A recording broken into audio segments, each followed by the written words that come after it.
Le sapo pute nyanele oda te na dega le yata somo pu meda te nge na klo pen kwa khosu ye ona tani kamwi po mamu yata na da sikato ne me poile khila de po mu kha ne lo e de po de nya po ne ta mu khila tombo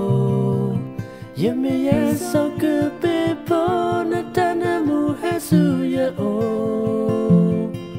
tu pa ke ye sa no na de ne le ba mama di Basidile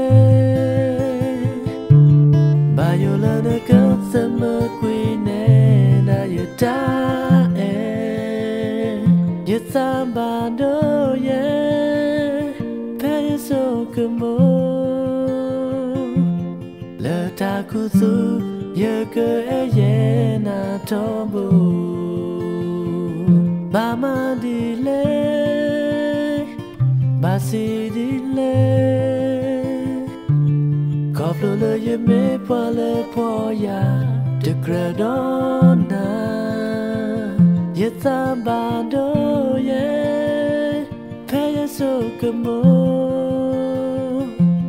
Le takutu ye ke eye na tombo